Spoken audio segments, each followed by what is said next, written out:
Hello, hello, hello, Tom. It is fabulous to see you. As always, I will just ignore the chat and I'll let people in as and when they join and they know the drill. I mentioned before this call, I make it a rule not to give away any of the good stuff before a call, but I just briefly, these are my favorite kind of calls where I haven't had any interaction with, just gonna let people in, calls where I haven't had much interaction with the person.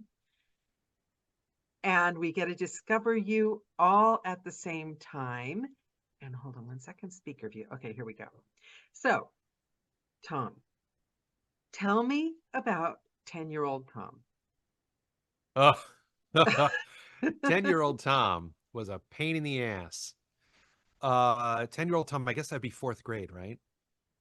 Yes, Yeah. yes. Um, I was a wildly unpopular kid, uh, because I would go out of my way to be different than everybody else. To date myself, this is crazy, is that it was the 1980 presidential election, and our fourth grade teacher, Miss La Salandra, had everybody had little pieces of paper and say, "Okay, we're gonna have our election, and everyone's gonna put their little piece of paper, red for Reagan, blue for Carter, on the closet over here on this door, and everybody to show who you voted for." Wait, where were you? What state were you in? This is New Jersey, northern New Jersey, which is a very blue state. But where I lived, this particular town is a pocket of red in a sea of blue. But my mother, because when you're 10 years old, you say you vote for whoever your parents say they vote for, because you watch what they watch and you hear what they hear. And my mom, Democrat, she said, "I'm voting for Jimmy Carter. I'm going to vote again for Jimmy Carter." I'm like, "Oh, I guess I am too." And I was the only kid that put Carter. Now, I didn't do that as some form of willful rebellion. I'm like, well, of course I'm going to do this. And then I was just like attacked mercilessly by the rest of the class. I also, with the career thing you put on your on the thing, I said I wanted to be a lab technician, and I had no idea what a lab technician is. But my definition of a Why lab did that come up technician, then if you're 10 years old? because they're like, what do you want to be when you grow up? What's your career plan? Like, and so, oh, I want to be a firefighter. I want to be this. I want to be that. I'm like, I want to be a lab technician, which means I want to go to I don't work there. It's funny. I wanted to be a freelancer before I knew what a freelancer was. I just realized that is that I would go there and there'd be whatever problem there is at the lab, and I would fix the lab. I'd fix whatever the problem is, and then I would leave. So that was my wow. I didn't realize that. Yeah, I wanted to be a freelancer back in the Like a day. 10-year-old consultant. 10-year-old. Yeah, I want to be a 10-year-old consultant. So, yeah. Did you have brothers Uh, and sisters or were you an only uh, child? I have one older brother. We did not get along for all kinds of reasons. So I was kind of on my own on that level. But yeah. Yeah, so childhood that particular phase of childhood was a little weird, but it's a little bit of an insight. I was very creative, but I was also very rigid at the same time, not unlike now. But that's why I ask about 10 years old, because it's weird how often the core of a person's personality is Mm, evident right at that age. Sometimes it's 9, sometimes it's 11, but right around that age before the world gets hold of you, yeah. when you just start to like kind of make up your own mind. So, were you thinking in the moment or were you dreaming big? Or were you watching a lot of TV or listening to radio or reading books? What was your inner Oh, life I was like? I was I was an 80s kid, so I was hooked on television to the point that I'd grab the Star Ledger newspaper and like with a pen or marker Yeah, like me plot too. out my plot out my weekly viewing. Me too. Oh, it was nuts. Yeah, I would totally did. I did read a lot. I did read a lot too. I was in the advanced reading group in fourth grade because I remember we were reading Jules Verne and stuff that was like a few grades ahead of us, but we were absorbing that stuff too. So, So then we go along the path with these like perfect little humans, 10 years old and everything. And then we kind of encounter resistance, like dark nights of the soul. How long did it take you for you mean to hit that? puberty? Sorry. Yeah. Yeah, Puberty. there's always that. There's always that. But how long did it take for you to kind of like hit the moment where you were like, "Oh my God, how am I going to navigate this world?" I mean, some 10. people don't hit it ever. Some people, they're like 50. Oh no, I was lost. I was lost for quite some time until senior year of high school when I took drama as a course because I was a senior and I needed to have it was just purely for credits and for GPA. It's purely for that because I'm like, oh, it's just an easy A or whatever. Not because I thought I was an actor or anything, but it's like it's not academic, so it's like, okay. And then I started doing that and I'm like, oh, this is kind of fun. And then I went on the fall play on a Dare. It was Agatha Christie's Mousetrap. And I auditioned for the role of Christopher Wren, and I got it. Now, I think I got it for two reasons. One, because I had a great British accent for a 17-year-old, probably due to me playing Dungeons and Dragons for many years. And the other reason is I'm pretty sure because I think I was the only one that could say Mem Sahibish when nobody else that auditioned could actually say it. I didn't know what it meant, but I How could did it pronounce feel it. when you got that part? Oh, it was Did pretty awesome. yeah? That was pretty cool. That's when I started to be like, oh, okay, a path, something Yeah. to hold on, something to like have some level of identity that I wasn't ashamed of. You know what I mean?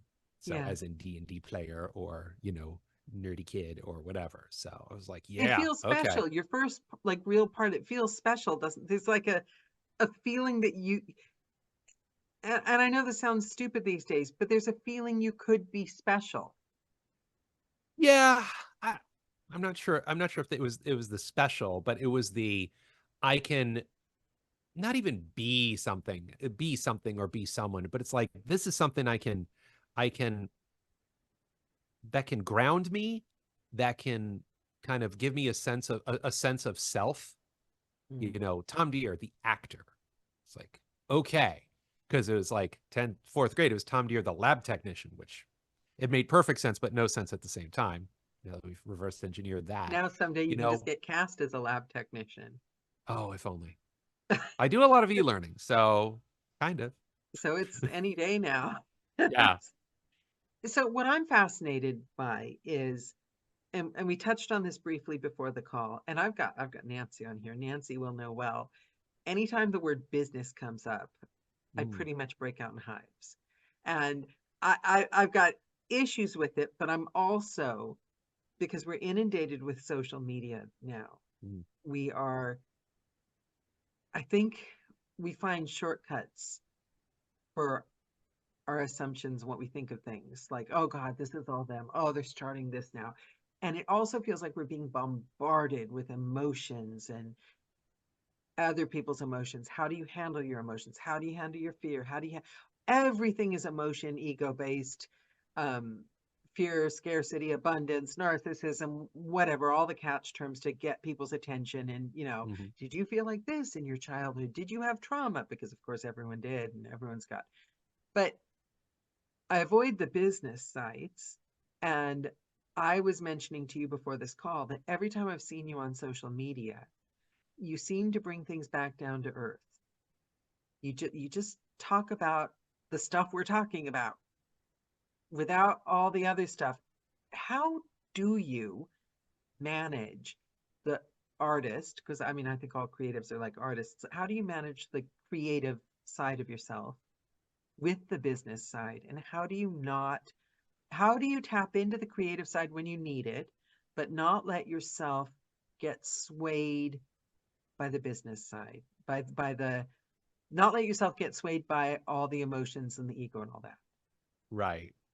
My stock answer is I have a bad habit, and it's called eating. And I'm up to like 3 times a day now. So Eating? if I want, yeah, eating like food. Okay. So if I want to eat and I want to be an artist Oh, as my means of eating, took me a minute. I need to treat my artistry like a business. Yeah. Because if I treat it like some kind of like starry-eyed, sniveling, desperate, starving artist, just flinging my body and voice and heart and chakras around and just allow myself to get buffeted by the world whilst eating, cold ramen and cardboard. Like, what the hell kind of life is that? for me. I mean, for some people, they're like, that's that. Thank you, Tom. You just described my existence, and it's everything I've always wanted it to be. It's like, well, great, that's awesome. No, I like I like clean clothes and I like food. Like that's not always out of a Chef Boyardee can. You know what I mean? Um, so I'm also blessed with a brain that is very left. It's both left-brained and right-brained. I mean, I'm left-handed, which means Mm, technically I'm right-brained, which is all the creative, gooey mhm, stuff. But at the same time, like we were saying before the call, I love spreadsheets. I love office supplies. It's I've thought about it a lot. It's a means of control. mhm, Being able to control my narrative, being able to control my universe as a child who had very little control over what was going on, like most kids, but that was my way of exerting control. Some people do it through sports, some people do it through drugs, some people do it through violence. I did it through, fifth cut file folder tabs. Um, and the ability to channel the artistry, be in touch with my emotions as best as one can. But at the same time, be able to stand outside of yourself and do metacognition, the ability to think about what you think about, mhm. whilst you operate from a position of emotion and depth and intuitiveness and spirituality, or whatever name you want to put on it.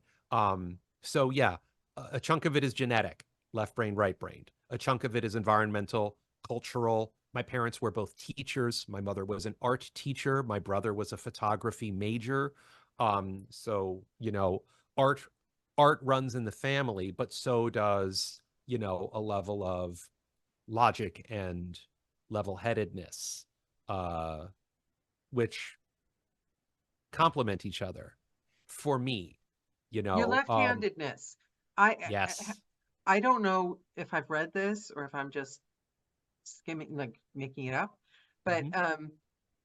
wouldn't being left-handed possibly, like the same as being bilingual, Hmm. you're having to learn to operate with a left hand in a right-handed world. So you're Oh, having to make absolutely. connections in the brain that other people don't regularly have, strengthening Yes. that part of your brain. That's an Yes. actual thing, isn't it? I'm not making it up. Yeah, I'm pretty sure it is. And I was also, they tried not to literally, but they tried to beat the left-handedness out of me, because growing up as a little kid in the 70s, left-handed people were weirdos. Everybody should be right-handed. And if you're not, what's wrong with you? And after a while, my parents were like, he's left-handed. He's writing left-handed, he's eating left-handed, he's batting left-handed. Like, what are we doing? We're torturing this kid, you know? So they were like, okay, he's left-handed, so let him be left-handed. Mhm. But even then, I used it as a way of saying, hey, look at me and how different I am. Because I reveled, I don't know if I loved being different, but I reveled slash wallowed in being different. Like I wanted to be different from everybody else in class. Like I would say in fifth grade, I like classical music when I really didn't, just to piss everybody off, you know? But old Tom, older Hmm. Tom, no offense, older Tom Yeah. seems to have, you've become amazing at still being different, but allowing space for everything else. That's what I love. You're not combative in any way. You're just quietly, confidently there.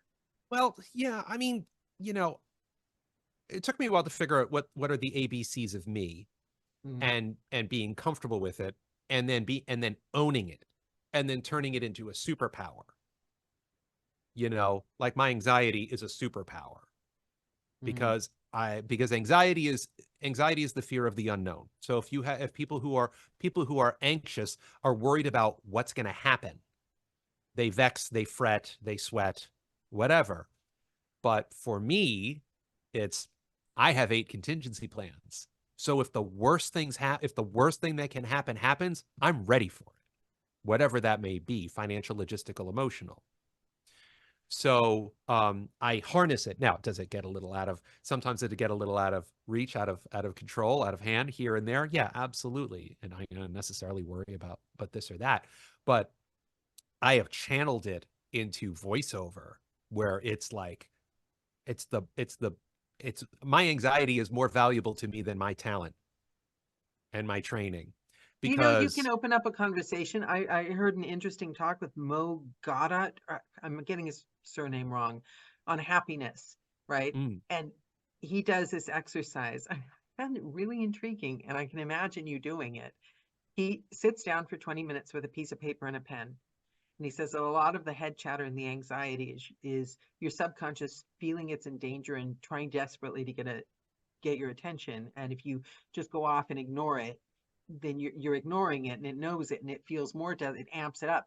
But if you sat down with your anxiety and had a 20-minute conversation with your anxiety and said, right, okay, give everything to me. You can never give anything twice, once only. I'll acknowledge it so that it's like, well, I'm really, really afraid that I'm going to do this wrong. Okay, I'll look into it tomorrow. Written down. Next. Well, mhm. I'm really, really upset about this. I don't know if that's a real thing. You know what I mean? I found it I've never taken time to do it, but I found It's it a a good idea. I fascinating think it's a idea. great I think it's a good exercise because it acknowledges the anxiety because Yeah, the people who suffer from anxiety the worst are the ones that don't realize that they have it. yeah, Because you gotta deal with it. It's like, okay, I'm afraid of this thing. Well, actually, it means I'm afraid of like 42 things that could happen as a result of this thing, all horrible, you know? And it's like, all right, what are the odds that that is going to happen? 0.8%. Okay, then shut up. You know, what about the thing that's 80% likely to happen that's not good? All right, well, why don't you should address that. Have a plan for that. except Mo might say, instead of telling it to shut up, say, okay, I heard you. Yeah, you acknowledge it, then no, go sit over there. I've got shit to do. You know? So, I mean, well, there's some parts of it that needs to be acknowledged, understood, and appreciated, like Right. my source connect. Yeah, there's always a chance source connect can go splat with Yeah. everybody. You know what I mean? Is that a legitimate concern? Yeah. Is that something to be anxious about? If you're not addressing it proactively, better make sure those ports are mapped 24 hours in advance. That sort of stuff. You know what I mean?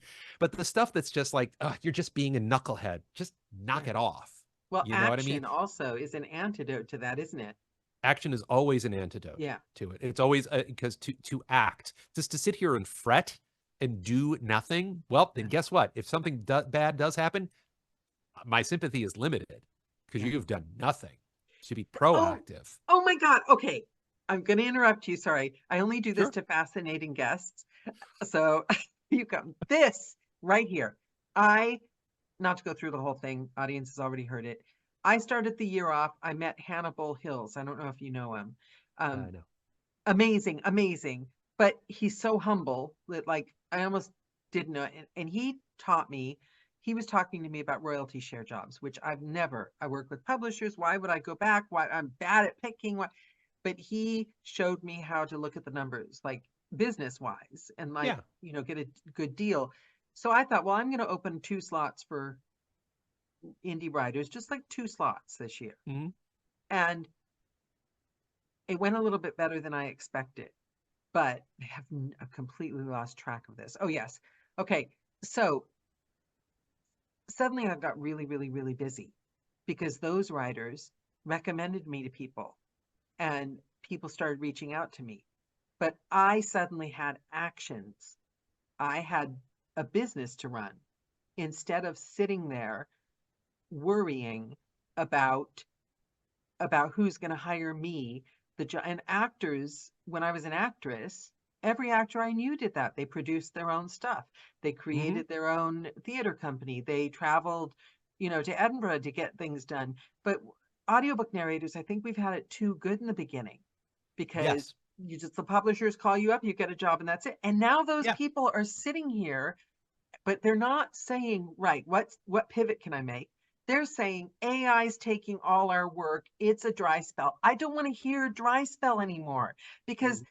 I'm too, you, I, me, you, we're too busy. We're the antidote to a problem. There are a whole bunch of writers out there that are now, I had one on the phone crying to me the other month now, because she saw the reviews. She tried virtual voice. She got the email promising her the world.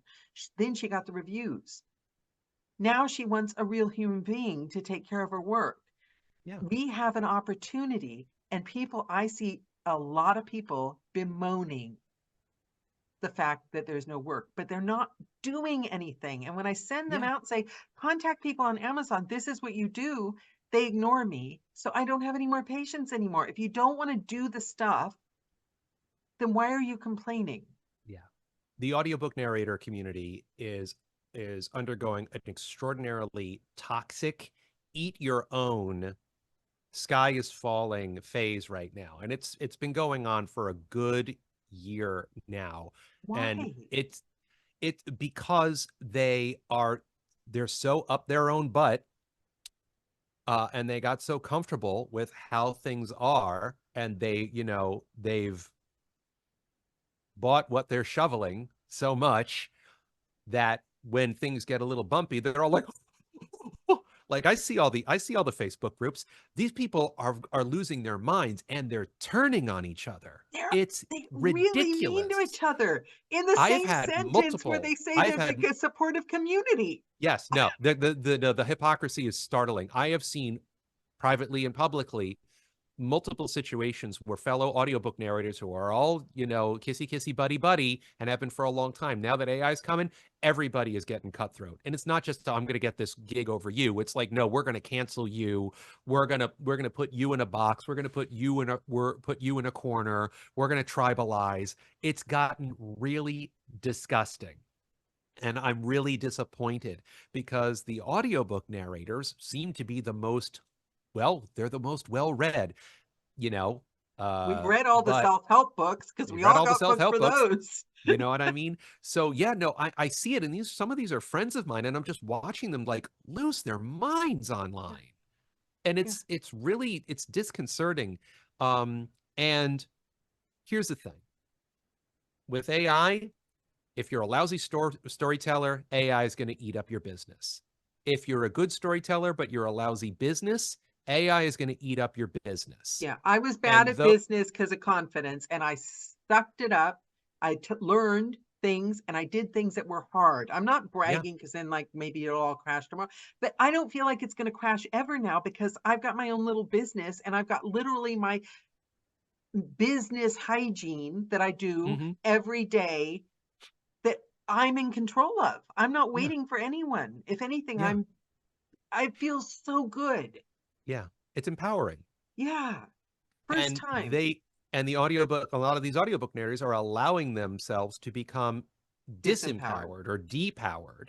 You know, they're relieving themselves of the responsibility of their audiobook narration career. And I hope they hear this, and I hope they flame me on social media. I hope that they do. And then we can Believe me, have, they'll flame that. Yeah, they're, I you turn the know, comments off on. yeah. And then hopefully we can have a coherent conversation where as whether I'm coming as VO strategist or I'm just coming as friend, fellow human, and being like, okay, you were exactly right, Danielle. It's like, okay, AI may or may not be impacting your career. What are you doing about it? As opposed Yes. to forming the let's wring our hands Facebook group. Fretting is not sexy, It's also contagious. and it's And also it's not, contagious. and I hesitated when I did your promo video because the part I liked about your message on your website the most, I immediately thought when I did this promo video, because they're turning against each other. They're like all the competition, the COVID narrators. That it's like, really, this is like 20 years ago now. Okay, how long are we going to use that excuse? Oh well, now it's AI. And Mhm. at what point are we going to ask ourselves, what have I done today? And the part where you said on your website about without the bells and whistles, how can we deliver good quality, affordable audiobook?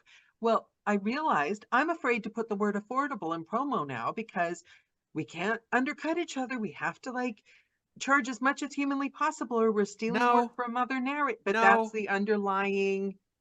reaction. That's a lot of nonsense. Yeah. It's a lot of nonsense. You charge rates that are commensurate with the industry standard. Yeah. And sometimes that's involves an introductory discount. And sometimes it involves a volume discount. And sometimes it's just, hey, we're a startup business. We only have so much money for this explainer video. And you say, no problem. Those are all okay. Those are sound business decisions to make long-term investments in your voiceover career and your reputation as being someone that is happy to work with you and your Yeah. budget within reason, you Yeah. know. So yeah, I feel sorry for a lot of the audiobook narrators to a point, but a grand total of one of them has reached out to me over the past 2 years, and once their pipeline filled back up, they canceled the mentorship program. It's like, all right, good Oh, tell luck. me. Okay, so tell me about your mentorship program. I didn't know about it.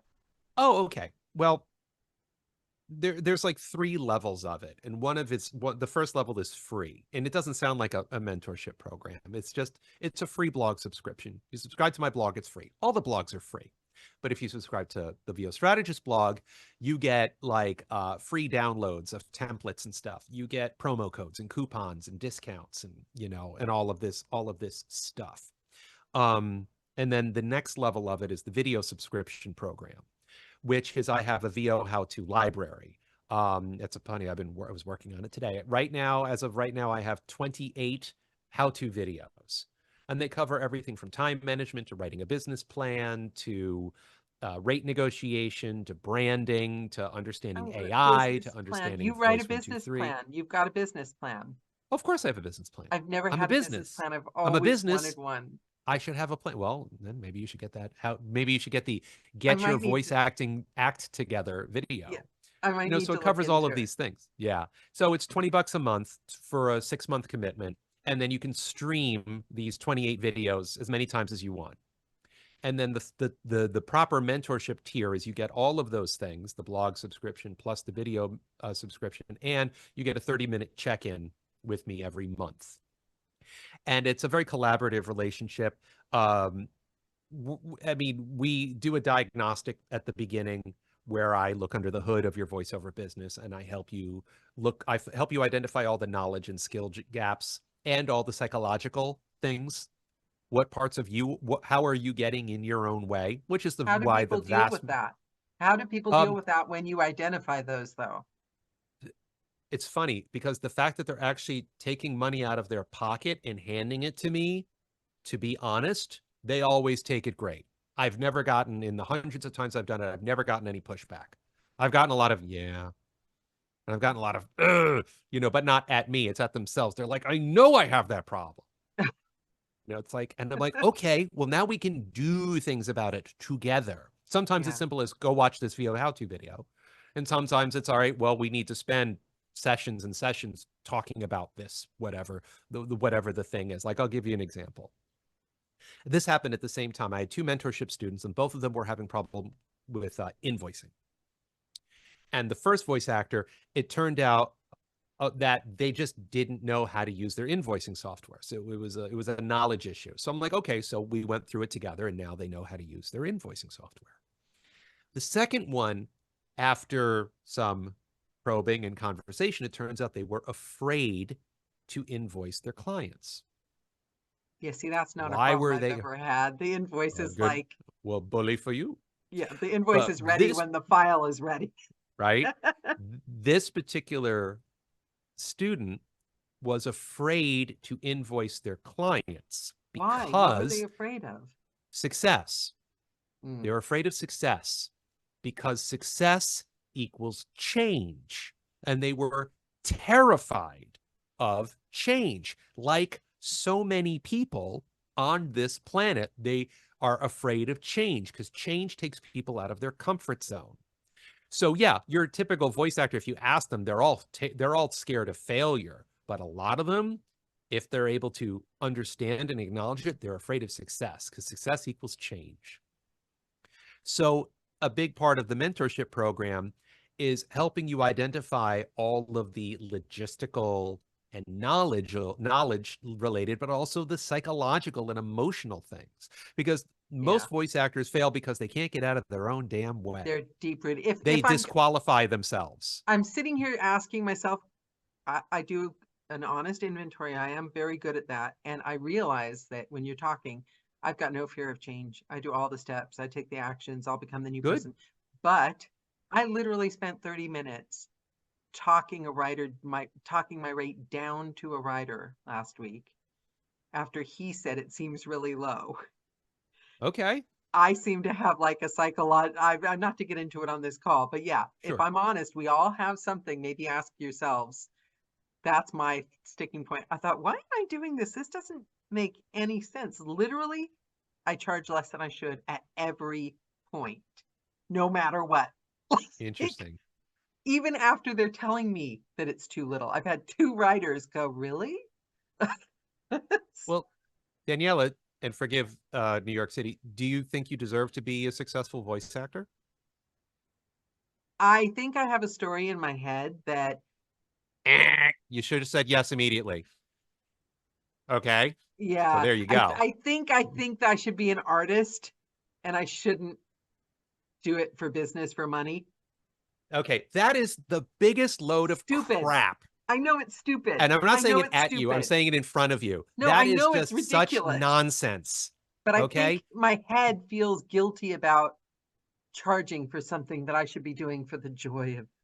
It's stupid. You I can know do it it's for the stupid. joy of it while you're on vacation in Hawaii because you made all this bank because you're a great artist.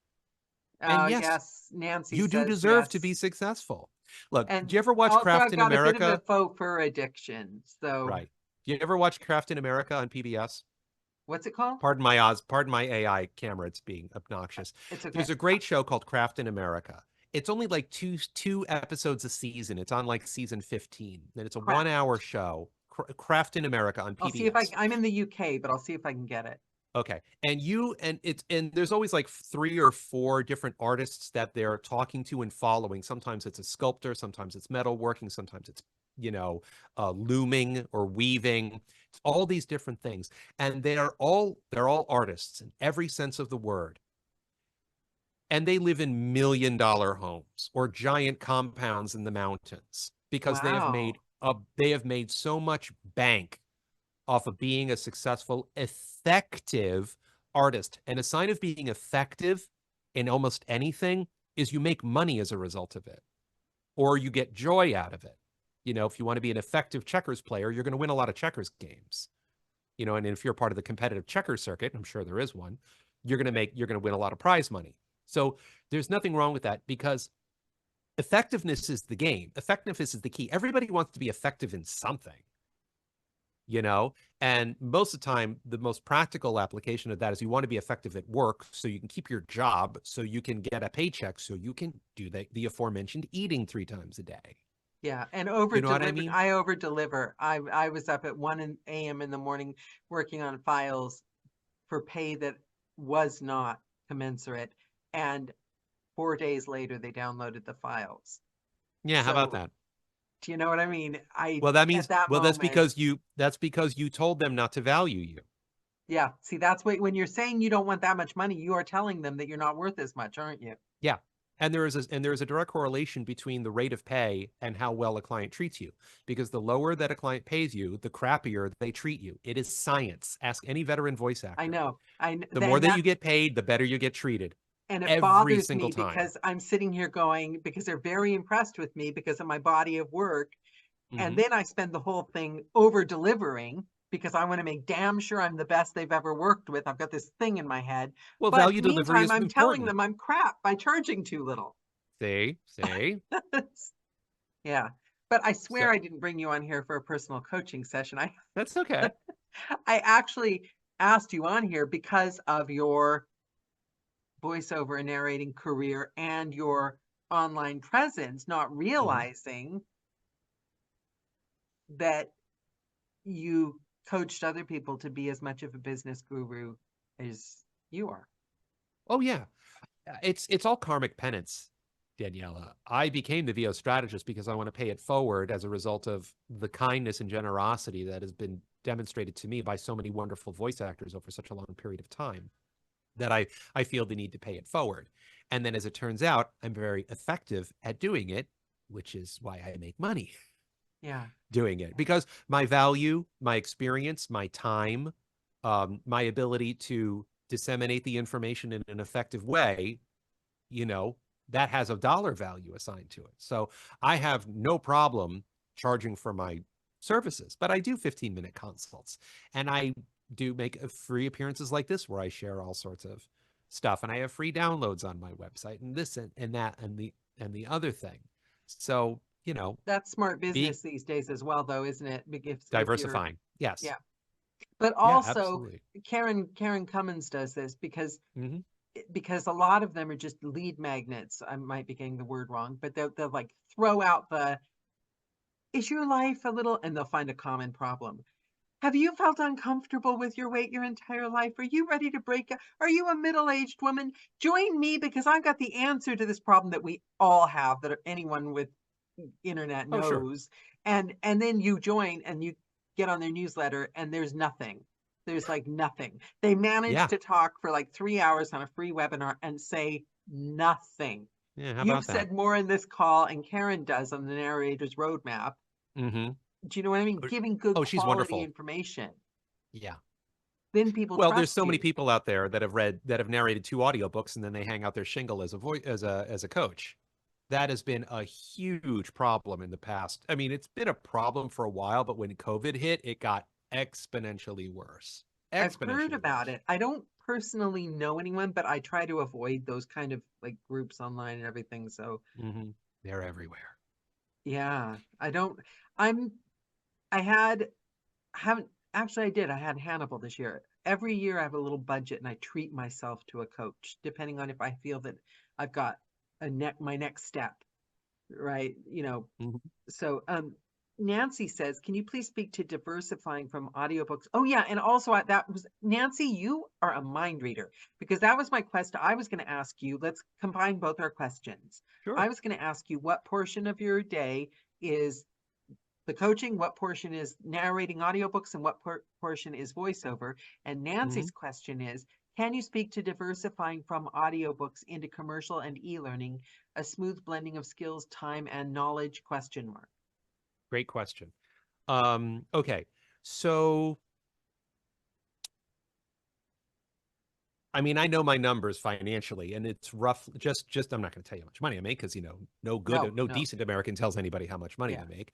But I will say that roughly my income breakdown is 2/3 voice actor, 1/3 VO strategist. Which I think is about the right, number, That because sounds to be good. an effective coach, you need to be a boots on the ground, blue collar, thriving voice actor, with a very few notable exceptions, like a Mary Lynn Wisner. But she's a casting director. Her finger is on the pulse of the voiceover industry all day, every day. Yeah. So no, there's no non-voice actor who's like more qualified to be a coach than Mary Lynn. She's also just a lovely human. And when I get my brush up commercial coaching, I regularly go to her. Um, so ergonomically, um, it's a good question, because I'm doing a lot of different things every day. Like, my goal is to audition 10 to 15 times a day, and that's what I tell all of my students, is to audition 10 to 15 times a day. Yes, the audiobook Voiceover? narrators, the audiobook narrators jaw drops, because that's not the audiobook business model. That's Yeah. just not how it works. It's a different animal, because with audiobooks, you're on ACX and Spoken Realms and Ahab and stuff, and you're doing the occasional audition there, but you're also heavily depending on the pipelines that you're setting up with Penguin and Random House and But the writer reach Cantor and outs, everybody. my goal this year was to do one a day, Hmm. narrator reach out to writers. Hmm. And I did that January, February, Good. and I couldn't do anymore because I was too booked. Okay, well, that's a good problem. So I think for audiobooks, you are right. It's different in the numbers, but I think the daily reach out isn't Hmm. different.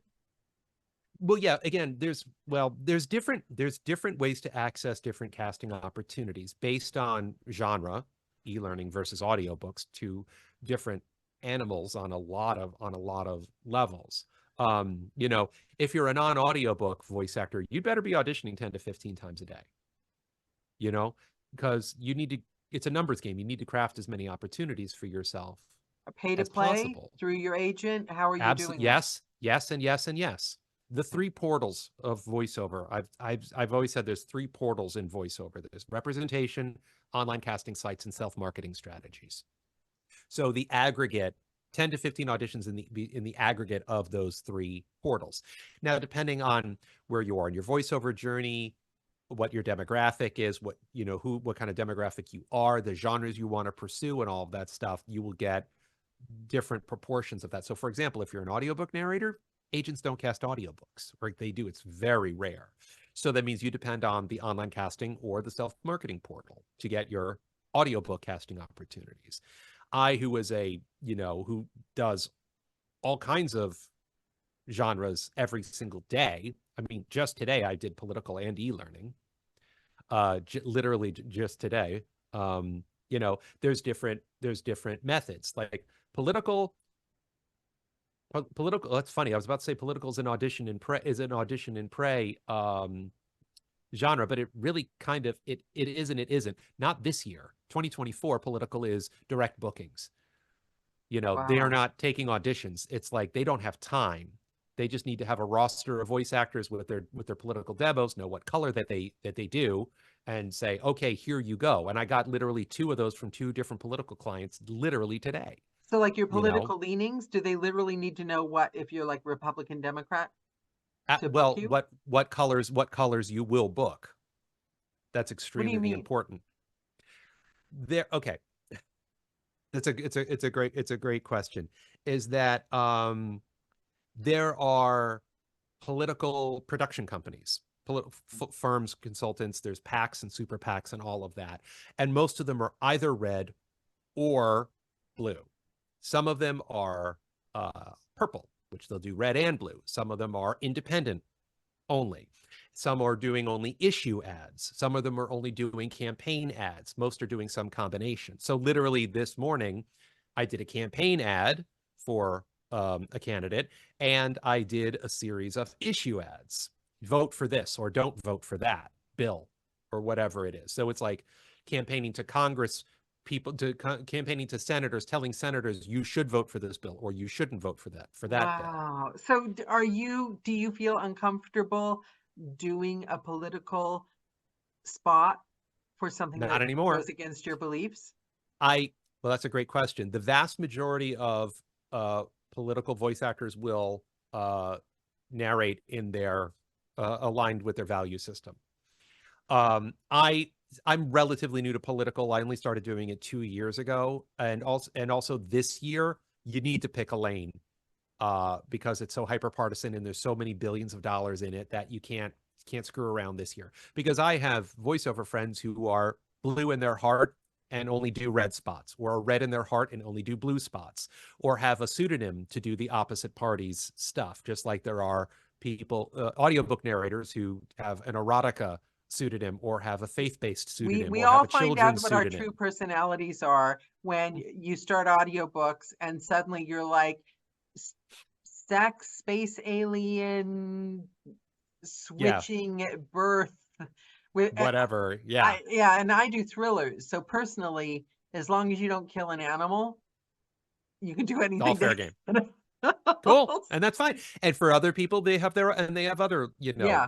And you lines. come straight head first into that when you start a Yeah. voice career, I think. You Yes. learn. You learn real quick what your thresholds are, what your tolerance levels are for this and that on when it comes to content. Can I So throw in Jonathan's comment before we forget? So not for please. you to answer. I don't want to cut you off what you're saying, Yeah, but to yeah. tack on the end. Jonathan says he's often thought about e-learning to run parallel to his audiobook stuff, but really didn't go into it much. But his coach, Sean Pratt, thought he should try e-learning due to the gravitas he Okay. said he has in his voice.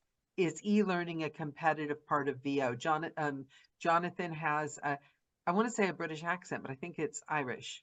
It's not, your accent is Irish. No, is it not Irish? Is it UK? There you go. It's UK accent. Okay. Sean's a friend. He's a wonderful nonfiction audiobook coach. There are a lot of parallels to e-learning narration and nonfiction audiobook narration. So for a lot of people, it's a relatively natural transition. However, I will say that every genre of voiceover, audiobook versus non-audiobook, broadcast versus non-broadcast, fiction versus nonfiction, they all have specific styles and techniques. You need to flex certain muscles to achieve a desired effect for any given genre or subgenre of voiceover. So yeah, e-learning does work out a lot. So when I do audiobooks, they tend to be nonfiction. They tend to be business leadership type of stuff. Or I'm talking about leadership techniques or workplace success strategies and that sort of thing. That tends to be the type of stuff that I do. But I also do a ton of e-learning. I mean, I've been doing e-learning narration since 1997, and I did my first audiobook, Danielle Steele, in 2007. Which is crazy. That was my first audiobook. That's a whole story. That's a whole story right there that we don't have time for. It is a multi-billion-dollar industry. VO or audiobook? E-learning, E-learning. e-learning. Well, audiobooks and e-learning are both multi-billion-dollar industries. E-learning has been a much stronger genre for a much longer time, but now when digital distribution came around with audiobooks, it skyrocketed. There's just so much work to be had, and now with home recording, many more audiobook narrators got to get into the game. And with stuff like Amazon and ACX, authors were able to get their audiobooks narrated, produced a lot quicker and a lot cheaper, which is great. It democratized. And then AI has come along, but that's a whole other conversation. But to be an e-learning narrator also requires coaching. So, I mean, you could give it a shot, but the trick is mostly beyond the training and the production of the demo, which is a manifestation and realization of the e-learning training that you get, just I like your started that audiobook before I demos did are. audiobooks. Right. I Because you ended up came from doing a corporate commercial. background, so it was more of a natural progression for Yeah, you, yeah. right? Well, I ended Right. up doing commercial, which I quite enjoyed, but I didn't Yeah, find it satisfying because you're only there for like an hour, right. and you So you don't want the marathon, not often, the sprint. and you don't like get to say that's mine. Like a lot of times, you never even see the product. That was the Well, part I that's didn't. that's the other thing is like you can subdivide voiceover in so many different ways, but there are public voice actors and there are private voice actors. Yeah, Public voice actors are cartoon narrators, video game narrators, in-show narrators to a limited extent, and audiobook narrators, because most of the time the listener knows your name. yeah. I With want my commercial, name known. and that's cool. That's totally cool. With commercial, medical, corporate, industrial explainer, they never know your name. Yeah. Never know your name. So I totally vibe with where you're going on that. But once you get the training for e-learning, once you get the demo for e-learning, the way you go about getting casting opportunities, there is some overlap with how you get audiobook opportunities, but they're also a lot different. So one thing that's similar is that just like audiobooks, agents rarely cast e-learning projects unless it's something at scale, for like a huge corporation like IBM needs their training So materials done that's or why I something like didn't that. get e-learning as much in commercial because I was going through an agent. So that's Right. why I just Exactly. thought maybe I wasn't suited to it. No, there's no money in e-learning, just like there's no money in audiobooks because there's no usage fees, there's no residuals. So agents just it's not worth their time. Hmm. That's why it's almost exclusively broadcast because they get usage fees for market and duration of usage. So that leaves online casting sites and self-marketing, the other two portals. Online casting sites, in my 25 years of experience, the it's the easiest casting opportunities to access and the most amount of casting opportunities to access. Because you go on Voice 123, for example, which I'm on every day, auditioning every day. There's e-learning opportunities every single day. Self-marketing, yes, there are ways to do it. It's much more difficult because usually it involves research, finding the company that casts e-learning, finding the person in that company that casts e-learning, emailing that person, and what are the odds that email is not going to get stuck in their spam folder or deleted immediately? And what are the odds? Are they going to actually open that email? What are the odds they actually going to reply to your email and say, okay, we'll keep you on file. We may have a project for you anytime in the next 5 minutes to 10 years. Or you can go to an online casting site and audition for an e-learning project right now. You know what I mean? So, and online casting has a very bad reputation. There are a lot of scumbags on it, but there's a lot of scumbags everywhere you go in every industry. Every industry on the planet, a certain percentage of people are scumbags performing acts of scumbaggery. Online casting sites are no different, but there's also tons of ethical. I'll give you a perfect example right now.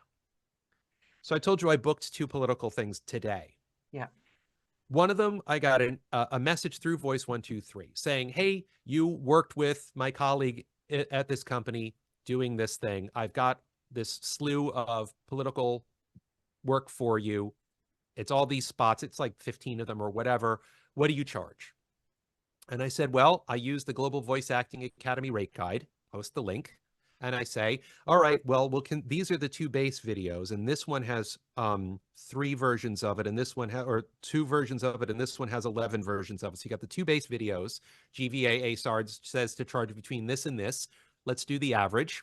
And then we're going to treat the others because it was one of these issue ads. But it was I had to switch out the names of different politicians to vote or not vote for whatever the thing is. So I said, well, why don't we consider those just tags, like, you know, a 1-800 number, then you say 15 different 1-800 numbers for the same company based on where that commercial is airing. And I said, well, it would be this. GVAA says this, so here's the average of that range, so this. And I thought to myself, all right, and I'm not going to get this gig. And they wrote back, okay. Oh, and we're going to make sure we pay you through Voice123 so you get paid faster as opposed to going through our payroll system. Wow. Yeah. And they already released the funds. They posted the funds on Voice123 within the past hour. And then I'm going to do the rest of them, maybe after I get off this. I don't have much in the tank. I had a 2-hour e-learning session earlier today, and then a meeting with my manager, my business coach this morning, which was 2 hours. So I don't have much left. But like, you know, there are ethical people. The vast majority of people are out there are ethical, and they want to find good voice actors. And what do they want from these voice actors? They want people that are competitively priced, that work fast, and that aren't a pain in the ass. Confident. And confident. When you hire a mechanic, you have the same exact criteria. When you look for a lawyer or a dentist or an actuary, the criteria is exactly the same. And then online casting, sorry, but you've sparked something else. So then it's up to us to have the backbone, because I had an Amazon transaction. I know this sounds like it's not the point, but the seller was horrendous, aggressive, mean, a scammer, big mess. I was like close to tears, right? For a stupid appliance transaction on Amazon. But the thing is I think it's my responsibility to build the backbone and be the strong, confident, this is my line, these are my boundaries, you don't step over them, because you're obviously sending the wrong message to the world if you're being screamed at by a seller on Amazon. Yeah, something's not right. And that leads to a very important point, Daniela, that I want everybody who is watching this video to take to heart, write down, tattoo it, put it on stitch it on a pillow, whatever, is that you don't work for your clients. You don't work for your agents. You work with your clients. You work with your agents. It is not a B to C relationship, because everybody that comes into voiceover was a 9-to-5er. And they were always treated like a consumer because they were always a consumer. They bought stuff and ate it or drove it or whatever. But when you go into voiceover, it's a B2B relationship. It's a business to business relationship. Hi, I offer this product / service. That is voiceover. You want to buy this product or service. That is voiceover. Can we develop a mutually beneficial relationship together? That's where new narrators get into trouble with writers, because that's where new narrators end up in micromanaging relationships that go horribly. The writer doesn't have someone that is in charge. We're in charge of the audiobook. We're in charge. We're the expert. They're the expert. You're the producer. Yes. They wrote the book. Now you've got to be the expert. And I Yeah. think you're right there. They're not your boss, because a lot of new narrators think they're your boss, and then they end up in a mess. Nope. And Yeah. see, the reason why things go pear-shaped so often in situations like that is because the voice actor, the narrator, did not set expectations. This is why whenever I book a gig with a new client, they immediately get a PDF from me that says Tom Dheere service guarantee. And it's a breakdown of all the questions I need to ask and all the things I need to tell them Yeah. to ensure that we will have a smooth, transparent, seamless transaction with no surprises beyond, wow, they did so much better and got it so much faster to me than I thought they would. I You do that can with my go, welcome pack. And I also right. set Welcome pack, same thing, expectations. same thing. 15-minute sample. If you're not, you have to be 100% satisfied. If you're not Yes. 100% satisfied that the rest of the book is exactly like this, we need to part ways. I'll do another's take if we think we can get it. But beyond that, it won't do us any favors. Yeah. You'd be better off finding the right voice. Right. And then once that 15 minutes gets approved, they need to understand that the artistic direction is out of their hands now. Yeah. When you get, and that's also why never send it to them a chapter at a time. Never, Yeah. never do that. So many narrators have learned that lesson the hard way. Yeah. You say, okay, you have approved the 15 minutes. I will now produce this audiobook. I am the director of this audiobook. Once I send you all the files, you are welcome to proof it. And I need you to let me know if there were any mispronunciations or if there is any glitches in the recording. Beyond that, the performance is the performance. That's it. And you have to tell them that up front. And if you don't, it's on you. Before the 15-minute sample, so clear.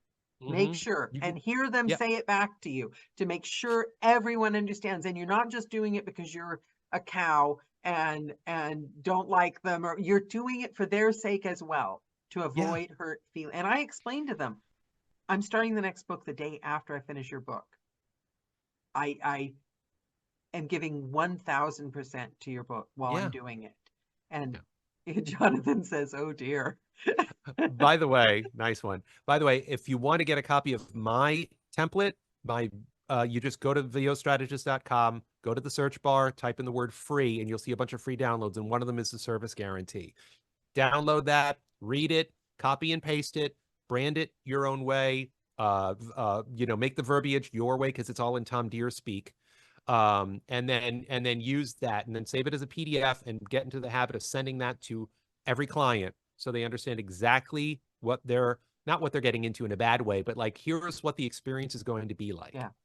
You I know, love that. I'm going to add that link to the about section as well. And I'm going to add the link to your, and any other links you'd like me to add, but I'll add the link to your mentoring to the oh, about that would be section. lovely. Thank you. So anybody watching this video, look down at the about section and you will find all the information and direction you need, including the link to Tom's website. Now, normally I ask at the end of the call a question, but you literally already answered it.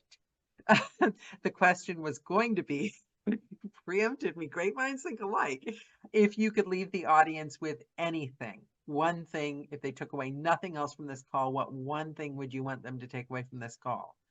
If you want to be an artist inside the booth, you have to learn how to be a business outside the booth. Yeah, I'm facing that challenge right this minute. I've gotten away on pure talent alone, but I am having to put on my big girl outfit and figure things out, because people respect you more. They allow you to do Yeah. your art, don't they? Yeah. If And you talent is take not care of your enough. business. Talent is not enough. Yeah. Talent is grossly overrated in our Yeah. industry because your talent will book you the first gig with a client. Your project management skills will book you the next gig with that client. And the most talented person in the world, if they don't know how to use their DAW, if they don't know how to communicate their retake policy, they're useless as a Yeah, voice I'm good actor. I'm really good at all those aspects. The one Good. thing was my idea that I just won't check the bank account. I'll just, if I work every single day, double, then surely I won't go broke. Mm, not so sure Yeah, about that.